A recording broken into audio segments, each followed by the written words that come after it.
Bien, siguiendo con el curso, entonces vamos a ver blanqueo, que es, digamos, la etapa previa a la fabricación de papel, cuando voy a fabricar un papel que requiere pulpas blanqueadas, ¿no es cierto? Bien, entonces, ¿qué es el proceso de blanqueo? El proceso de blanqueo es un proceso químico que tiene la función de aumentar la blancura de la pulpa, ¿sí? Pero además tiene otros requisitos, como que la blancura sea estable, o sea que la pulpa no se vuelva amarilla o no se oscurezca con el tiempo. También la resistencia de la pulpa tiene que ser estable, o sea que no puedo aplicar cualquier reactivo químico porque me puede degradar la estructura química de la fibra y por lo tanto se me produce un papel débil. Además tiene que tener costos apropiados, tiene que cumplir con la seguridad laboral, o sea, no puedo trabajar con químicos explosivos, y tiene que generar efluentes no tóxicos o tratables. Eso es muy importante. Bien, habíamos dicho que teníamos dos grandes tipos extremos de procesos de pulpado. Los pulpados de alto rendimiento par, ¿sí?, que son los mecánicos, ¿sí?, mecánicos o quimimecánicos, pero en los cuales prevalece la energía mecánica. Y por otro lado, los pulpados químicos, donde prevalece la energía química y térmica. Entonces, cuando yo hago un pulpado de alto rendimiento, mi objetivo es el alto rendimiento, o sea que quiero mantener el rendimiento de la pulpa, ¿sí?, o sea, obtener mucha pulpa a partir de la madera, y eso significa que mantener toda la lignina en la pulpa. Por lo tanto, tengo que encontrar una forma de blanquear que no me altere la estructura química, que no me deslignifique, porque si yo pierdo material estoy yendo en contra del proceso que utilicé. Por lo tanto, lo que hago es convertir los grupos cromóforos de la lignina en grupos incoloros sin perder sustancia. O sea que lo que hago es simplemente una conversión de grupos químicos de grupos coloreados a grupos incoloros, ¿sí? Para esto uso preferentemente peróxido de hidrógeno, o sea, agua oxigenada. Pero las blancuras no son muy elevadas, ¿sí? Lo máximo que puedo obtener en varias etapas de peróxido de hidrógeno es 70-80% ISO, que es la forma en que se mide la blancura, ¿sí? Mientras que con las pulpas químicas yo puedo obtener hasta más de 90% ISO. Y otra característica del blanqueo de las pulpas de alto rendimiento es que se revierte por acción de la luz o del calor. Ustedes vieron, por ejemplo, que un papel de diario, yo compro el diario hoy, la semana que viene está amarillo, ¿sí?, porque es una pulpa de tipo mecánica, quimimecánica, que se blanqueó con peróxido de hidrógeno, y que ese proceso que yo hice para convertir los grupos coloreados o cromóforos en grupos incoloros vuelve para atrás, o sea, se revierte y otra vez tengo grupos coloreados y voy a tener papel amarillo. Eso no pasa en las pulpas químicas en general. Bien, las pulpas químicas utilizan diferentes productos para blanquearse y cada uno de estos productos se denomina en blanqueo con una letra. Se representa con una letra. Por ejemplo, la C mayúscula es cloro elemental, la D dióxido de cloro, la E extracción alcalina, o sea, tratamiento con hidróxido de sodio. O significa extracción alcalina reforzada con oxígeno. EP, extracción alcalina reforzada con peróxido de hidrógeno. EOP, reforzada con oxígeno y peróxido. H, hipoclorito, que es la lavandina. O, deslignificación con oxígeno. P, peróxido de hidrógeno. Q, quelación de iones metálicos. S, metabisulfito de sodio. X, enzimas, y Z, ozono. Entonces, con todas estas letras, lo que se arman son lo que se llaman las secuencias de blanqueo, ¿no? Entonces, ¿qué es una secuencia de blanqueo? Es diferentes tratamientos con diferentes productos químicos. Ahora, la secuencia tiene un sentido, Por ejemplo, hay etapas ácidas que son seguidas por extracciones alcalinas. Por ejemplo, una secuencia clásica, la secuencia clásica de hace muchos años, que ya no se usa más, pero que es la original, la primera que se utilizó es la que se llama cloro extracción hipo, ¿sí? CEH, que es cloro elemental, ¿sí? O sea, CEH, cloro elemental, que se hace en medio ácido, extracción alcalina, que ¿por qué es extracción? Porque yo neutralizo y extraigo todo lo que yo disolví de la pulpa. Toda esa lignina disuelta la extraigo con el álcali, con el hidróxido de sodio. Y finalmente una etapa de hipoclorito de sodio para terminar el blanqueo.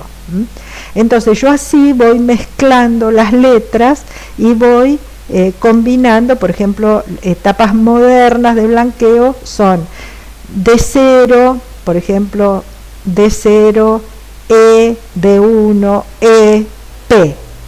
Eso sería una otra secuencia de blanqueo, pero ya con dióxido de cloro.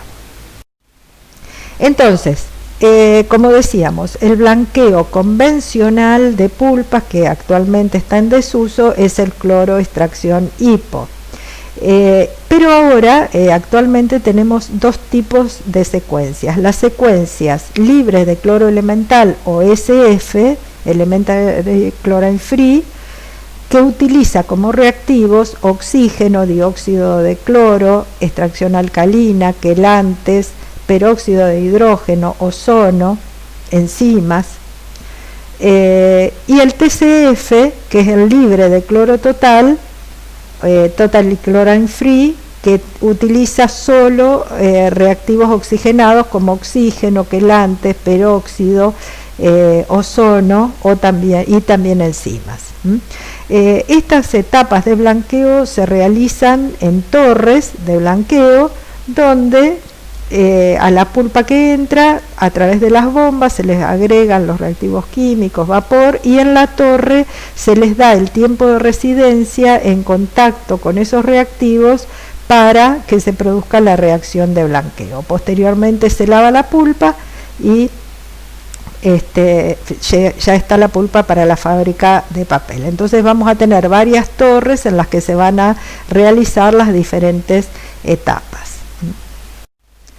Bien, el objetivo de las pulpas químicas es completar la extracción de la lignina que permanece en la pulpa, porque habíamos dicho que si bien yo con los reactivos de pulpado producía una deslignificación, si yo me extiendo mucho con el pulpado, lo que va a pasar es que voy a debilitar la fibra, porque los reactivos no son selectivos y terminan atacando los carbohidratos. Entonces yo lo que hago es termino el pulpado en un punto y después hago un blanqueo con reactivos selectivos. Esos reactivos son más caros y además ese efluente no se puede tratar, no puede ir al sistema de recuperación. Entonces digamos, siempre se trata de extraer la máxima lignina de tal manera de ya con los reactivos, con el dióxido de cloro, con el peróxido, tener que extraer lo menos posible, pero siempre extraer la máxima lignina, pero sin deteriorar la pulpa en procesos anteriores al blanqueo. Las pulpas químicas pueden ser blanqueadas a blancuras elevadas, a diferencia de las pulpas mecánicas, o sea que ahí sí vamos a tener blancos mayores a 90. Bueno, entonces fíjense cómo evoluciona, cómo es la evolución de la blancura en este tipo de procesos, ¿no? Después de la cocción, la pulpa es bien marrón, por eso se llama pulpa marrón, la pulpa con la que se hace los cartones, liner o bolsero, ¿no? Eso es porque el hidróxido de sodio produce un oscurecimiento, lo que se llama oscurecimiento alcalino de la pulpa. Bien, entonces habíamos dicho que nosotros vamos a tratar de deslignificar lo máximo posible antes de llegar a los reactivos específicos de blanqueo. ¿Cómo se logra eso sin deteriorar la calidad de la pulpa? Bueno, con agregado de oxígeno. O sea, la etapa de deslignificación con oxígeno se le llama deslignificación justamente porque no es blanqueante, no se lo considera un reactivo de blanqueo, sino que se lo considera una continuación de la cocción, ¿sí? O sea que es más selectivo que los reactivos de la cocción, que son el hidróxido de sodio y el sulfuro de sodio, pero no llega a ser una etapa de blanqueo, sino que su función, la función del oxígeno, es completar la cocción, o sea, tratar de eliminar lignina, es un reactivo deslignificante. Bueno, y después están las etapas de blanqueo. Entonces, por ejemplo, va a ser, como les decía, dióxido de cloro en un blanqueo SF, ¿sí? Va a ser dióxido, extracción, otra etapa de dióxido, otra extracción, por último puede ser una etapa P. Entonces fíjense cómo a partir de la primera etapa D, ya todo lo que viene después no cambia demasiado la blancura. Sin embargo, yo voy a tener blancuras que pueden ser de 88, 89, 90, 91, o sea que estoy agregando torres, bombas, lavadores, energía, reactivos químicos, todo ¿para qué? Para cambiar un punto, aumentar un punto la blancura final.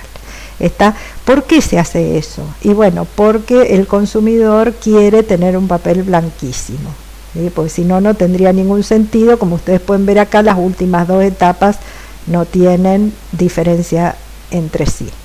Por otra parte, al final se suele agregar una etapa P para evitar la reversión, para convertir los últimos cromóforos y evitar la reversión de la blancura. Después, cuando veamos la parte de medio ambiente, vamos a retomar este tema de la blancura que quiere el consumidor.